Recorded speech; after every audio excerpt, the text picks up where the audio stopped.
దాదాపు 20, 30 సంవత్సరాల నుంచి ఆటోల మీద ఆధారపడి బతుకుతున్నాం మేము. ఇప్పుడు కాంగ్రెస్ ప్రభుత్వం అప్పుడు గతంలో ఉన్న ప్రభుత్వం ఎటువంటి ఏది లేకుండా మేము మంచిగానే హ్యాపీగానే మా కుటుంబాలు మంచిగానే ఉన్నాం. ఇప్పుడు కాంగ్రెస్ ప్రభుత్వం వచ్చిన కాడ నుంచి ఫ్రీ బస్సులో పెట్టిన కాడ నుంచి మాకు ఎటువంటి కిరాయిలు కానీ పొద్దున ఇచ్చిన సీరియల్ ఒక్క సీరియల్ కూడా వెళ్ళటం లేదు.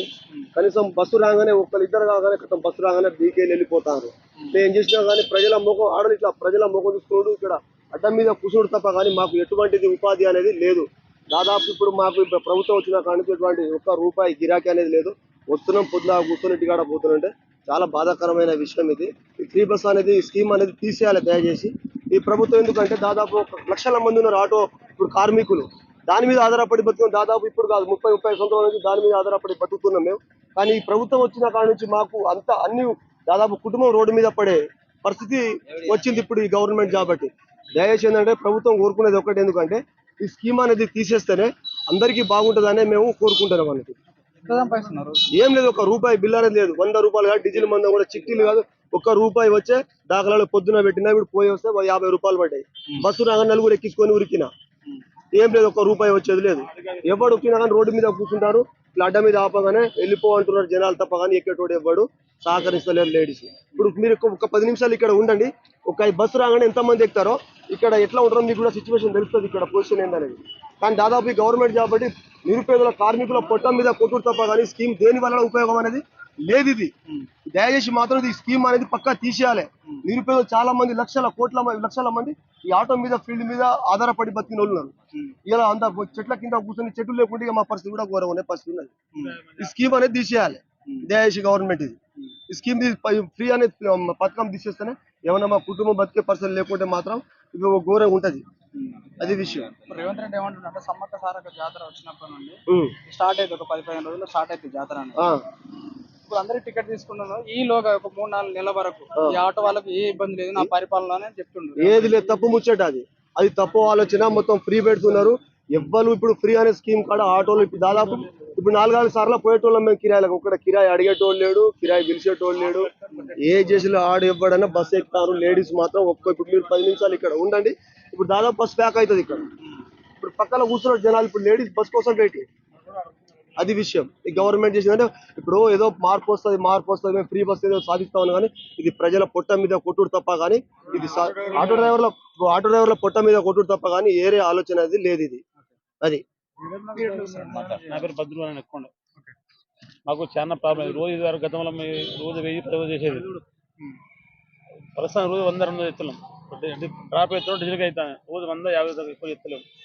రోజు 1000 రూపాయలు చేసేది. చాలా ప్రాబ్లం అవుతుంది కాబట్టి మాకు దయచేసి స్కీమ్ చేస్తే బాగుంటుంది.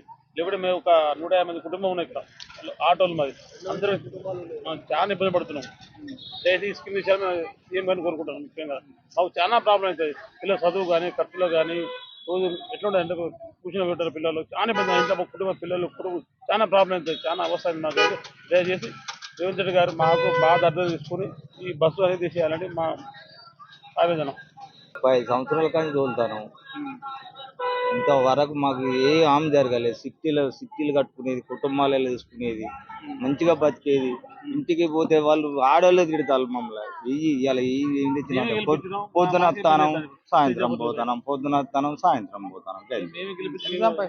రోజుకు 100-150 సంపాదిస్తలేము. రోజుకు 1000 సంపాదిస్తలేము, 1000-1500 సంపాదిస్తలేము. హైదరాబాద్ లో ఆటో కాలబెట్టింది కదా, ఆటోలు చూద్దా కాలబెడతాను. ఆ టైం కట్టాను మాకు. 2 నెలల కానీ అదే బాధలు మాకు. కట్టలేక ఫైనాన్స్ కట్టలేక ఇంటికాడ సిట్టీలు ఇస్తలేరు. 10 రూపాయలు ఎవరైనా అప్పడుదామన్నా ఇస్తలేరు. నువ్వు ఎట్లా కడతావు రా అంటారు. 10,000 గిరిగిరి అంటే నువ్వు ఎట్లా కడతావు? నువ్వు రోజు 100 రూపాయలు తెత్తలేవని మీ వాళ్ళే అంటారు కదా, నువ్వు ఎట్లా కడతావు? ఈ ప్రభుత్వం ఇది తీసేయాలి, ఈ పథకం తీసేయాలి. మేమన్నా జాబులు ఇవ్వంటానావా? మేమన్నా కొట్లాడుతానా? మాకు నౌకర్లు ఇవ్వనా? మా పిల్లలకు ఇట్లా జాబులు ఇవ్వన్నావా? నా బిడ్డ బీటెక్లు ఇట్లా చదివిళ్ళు, ఏం వాళ్ళ కష్టం వాళ్ళు చేసుకొని బతాలు. ఇదే మా కోరిక, తీసేయాలి. 35 సంవత్సరాల కానీ తోలుతాను. మంచిగా కుటుంబాలు కాకుండా మంచిగా ఇల్లు కట్టుకున్నా, మంచిగా సుఖంగా బతాను. అసలు ఇంటికి పోతే రూపాయలు. ఏమి ఇబ్బంది లేదు మాకు. ఆర్టీఓ కాదు, పోలీసు వాళ్ళు ఇట్లా ముట్టుకోలే. ఇప్పుడు సాయంత్రం కాగానే పైపులు పెడతారు. మేము దాగానే తాగలే, పైసలు లేవు సార్ అంటే పెడతావా పట్టాన్ని పెడతారు ఎవరి దాకా వేసిళ్ళు అంట సార్ పొద్దున్న నేను రాబోయే సార్ అంటే నువ్వు పెట్టుకోరా పైప్ అంటారు. ఆటో డ్రైవర్లు అంతా బస్సుకి వేరే బాగుండేది. ఇది ఒక్కటి మాది విషయాలు చాలా ప్రాబ్లమ్స్. చాలా కుటుంబాలు అంటే మా పిల్లలు చదువులేకపోతున్నాం. మా బిడ్డ ఇప్పుడు ట్యూషన్ పోతాను. నెలకు 3,000 పంపాలి నేను. పరిస్థితి ఎట్లా? ఎంపీ సీట్లు వస్తున్నాయి, ఇప్పుడు ఎంపీ ఎలక్షన్స్ వస్తున్నాయి కదా, మరొక్కసారి నాకు గెలిపియండి, అప్పుడు నేను ఆలోచిస్తా ఆటో ఈసారి అయితే మేము ఖచ్చితంగా మాత్రం అన్న ఒకటి ఎంపీగా గెలవాలంటే మా స్కీమ్ విషయాలు కంపల్సరీ వేస్తాం మేము. లేకుంటే అన్ని బాగానే ఉన్నాయి. మనకి ఒక్క స్కీమ్ ఇచ్చారు మాకు ఎంపీకి వేస్తాం. కానీ మాకు ఆటో ఒకటి తీసేసిన అనుకో ఖచ్చితంగా ఎంపీకి వేస్తాం మేము. ఎంపీ స్థానాలు మన తెలంగాణ రాష్ట్రం నుండి ఎన్ని ఎంపీ స్థానాలు నిలబడతాం అన్ని కాంగ్రెస్ పార్టీకి వస్తే గానీ నేను ఇప్పుడు 6 హామీలు ఆ ఆలోచన తప్పది. ఎందుకంటే అప్పుడు జనాలు మర్చిపోయాను. కానీ అప్పుడు ఎందుకంటే మార్పు అదే చేద్దామని అనుకున్నాం తప్ప కానీ ఇప్పుడు మార్పు అనేది కాదు, పొట్టాల మీద కొట్టే పరిస్థితి వచ్చింది. మార్పు అనేది గవర్నమెంట్ అనేది మనకు ఇది చేయాలి కానీ మనకు ఎటువంటి ఉపాధి కల్పించే మార్గం చూపించాలి కానీ ఇలా నిరుపేదలు కార్మికుల పొట్ట మీద కొట్టడం ఎంతవరకు సమాజం అనేది మాకు ఒకటి అర్థమైతలేదు. ఎందుకంటే మార్పు అయితే మాకేమైనా చేస్తాడు కావచ్చు, మరి మా గవర్నమెంట్ వస్తే మాకేమైనా లబ్ధి పొందుతాం కావచ్చు అనే కాన్సెప్ట్ తో వేసినాం. కానీ ఇప్పుడు అనుకుంటాం అయ్యో ఎందుకు వేసినాం, ఇలా ఓటు ఎందుకు వేసినాం అనే కాన్సెప్ట్ అనేది పోయింది అన్నట్టు. ఇప్పుడు ఈసారి మాత్రం ఖచ్చితంగా ఈ అసెంబ్లీ పార్లమెంట్ ఎలక్షన్ బిఫోర్ ఏమన్నా ఈ రద్దు అయితేనే ఓకే, లేకుంటే ఈసారి మాత్రం ఎంపీ మాత్రం వేరే పార్టీ కేసులు మాత్రం ఖాయం జరుగుతుంది. జనాలు ఏమన్నా మార్పు వచ్చింది అనుకుంటున్నారు? మార్పు కాదు, ప్రతి ఒక్కరు బాధపడుతున్నారు. మార్పు అని ఎక్కడ ఏం మార్పు అని ఎక్కడ ఏం చేసినది మార్పు వచ్చింది. ఇప్పుడు కొత్త మార్పు ఏమొచ్చింది, జనాలకు ఏ మార్పు తీసుకొచ్చింది చెప్పండి. ఇప్పుడు 3 నెలలు అవుతుంది, ఇప్పుడు దాదాపు 3వ నెల రన్నింగ్ అవుతుంది ప్రభుత్వం వచ్చి. ఎటువంటి మార్పు ఏమైనా తెచ్చిందా చూపండి. అసలు గవర్నమెంట్ వచ్చినట్టు ఏదైనా ఎవరైనా కళ ఉందా, ఏదైనా ఉన్నది నెలలేదు ఇక్కడ విషయం. పింఛన్ అన్నారు, ఇదన్నారు, అదన్నారు, ఏది ఎక్కడ ఏది సక్సెస్ లేదు. కాకపోతే వాళ్ళు ఓట్లు దండుకో కోసమే ప్రభుత్వం మేమెందుకంటే ప్రభుత్వం సాధించుకోవడానికి తప్ప కానీ ప్రజలకు ఎటువంటి న్యాయం అనేది ఇంతవరకు జరగలే, ఎటువంటిది లబ్ధి పొందలే. ఎవరైనా ఒకటి వేసిండు ప్రజలకు. ఇప్పుడు ఏం వేసినట్టే బిస్కెట్ వేసినట్టు ఒక ఫ్రీ స్కీమ్ అనేది బస్సు పెట్టిండు. ఆ జనాలు ఆ అపోలా అంటే జుట్లు పిక్కుంటారు బస్సులో కూడా జనాలు, వాళ్ళే పిక్కుంటారు, వాళ్ళే కొట్టుకుంటారు. ఇక్కడ ఉన్నారు చూడండి మహిళలు, ప్రతి ఒక్కరు ప్రతి విలేజ్ కి పోయేటోళ్ళే. కానీ ఇప్పుడు పరిస్థితి అంటే బస్సు కోసం వెయిటింగ్, ఆధార్ కార్డు పట్టుకొని వాళ్ళు ఇప్పుడు బస్సు రాగానే చూడండి మీరు ఒక 5 నిమిషాలు ఇక్కడ ఉండండి, ఏ విధంగా ఎక్కుతారో చూడండి ఇక్కడ బస్సులో. అది పరిస్థితి. కార్మికుల పొట్ట మీద కొట్టుడు, ఆటో డ్రైవర్ల మీద కొట్టుడు చాలా ఇదైతే మాత్రం ఘోరమైన దీనమైన పరిస్థితి. ఇప్పుడు మా మీద మాకేదో చేయాలనుకుంటే కానీ మా పొట్టల మీద కొట్టే ఇది ఎక్కడ న్యాయం, ఇది ఎక్కడ ప్రభుత్వం, ఇది ఎక్కడ ఉందో సమాజంలో. కష్టపడి ఇప్పుడు 20 సంవత్సరాల నుంచి కుటుంబాన్ని పోసుకుంటా చదువులు అన్ని వదిలిపెట్టుకొని ఈ ఆటోల మీద వాటి మీద డిపెండ్ అయి బతుకుతున్నాం. ఈ పొజిషన్ లో కూడా రీసెంట్ నేను సర్పంచ్ అయినా కూడా ఇప్పుడు ఆ ప్రభుత్వం సర్పంచ్ మొన్న అయిపోయింది, వేలేదు మళ్ళీ తాళం పట్టుకొని అదే ఫీల్డ్ లో వచ్చి అదే నా వృత్తి నేను ఎంచుకొని ఇప్పుడు ఒక 100 రూపాయలు కూడా పరిస్థితి లేదు. నేను ఆటో డ్రైవర్నే, 10 రూపాయలు దించాలో ఏం చేయాలో కానీ ఈ ఫ్రీ స్కీమ్ పెడితే పరిస్థితి వీళ్ళు చూడండి ఇప్పుడు 5 నిమిషాలు మొత్తం బస్ కోసం వెయిటింగ్.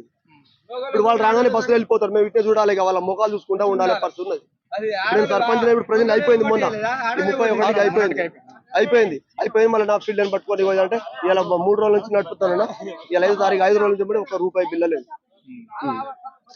100 రూపాయలు పడ్డాయి. ఇప్పుడు పోతే 100 రూపాయలు డీజిల్ ఏం పోయాలి, ఇంటికి కుటుంబాన్ని ఏం పోషించుకోవాలి, ఏం చేయాలని ఇప్పుడు దీన్ని నమ్ముకున్నాం. ఫస్ట్ వేరే పని అంటే చేయలేము, ఇక మేము ఇప్పుడు వేరే పనులు అంటే చేయలేము. ఫస్ట్ దీన్ని నమ్ముకుని ఉన్నాం కదా, ఇప్పుడు వేరే పనులు అంటే మేము చేయలేము, దీని మీదనే ఆధారపడి ఉన్నాం. కాకపోతే దయచేసి గవర్నమెంట్ ఒకటే కోరేది, ఈ ఫ్రీ స్కీమ్ అనేది తీసేయాలి. అయితేనే మేము సేవ్గా మేము కుటుంబం పోషించడానికి మాకు కొంచెం ఆస్కారం దొరుకుతుంది, లేదంటే మా పరిస్థితి ఘోరంగా ఉంటుంది. గవర్నమెంట్ కోరుకుంటే తీసేయాలి.